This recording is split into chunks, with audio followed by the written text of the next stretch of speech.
रात गई बात गई का मतलब मुझे तब समझ में आया जब मेरे पति ने खुद डेमो दे के समझाया।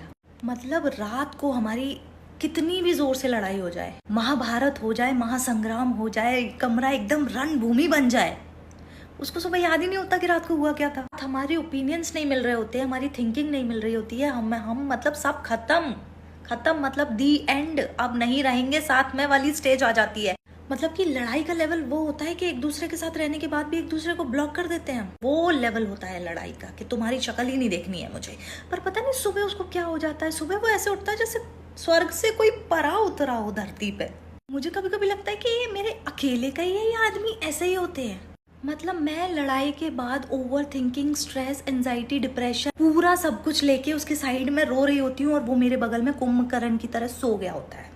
और सुबह उठ के वो इतना नॉर्मल बिहेव करता है, इतना नॉर्मल बिहेव करता है जैसे रात में हमने लड़ाई नहीं कीर्तन किया हो। मेरे दिमाग में रात भर इतनी बातें चल रही होती है ना, मुझे ऐसा लगता है कि सुबह होने दो फिर बताती हूँ उसको। पर क्या फायदा सुबह होने का, क्योंकि सुबह तो वो इतने हैप्पी जॉली मोड में उठता है कि भगवान को दया आ जाए उस पर कि इससे झगड़ा मत करो। और उठते से ही बोलेगा, अरे तुम अभी तक वही बात लेके बैठी हो, छोड़ो ना, अभी रात गई बात गई, खत्म करते हैं। मेरे कहने का वो मतलब नहीं था, तेरे कहने का जो भी मतलब था, मगर मूड और रात तो मेरी खराब हो गई ना।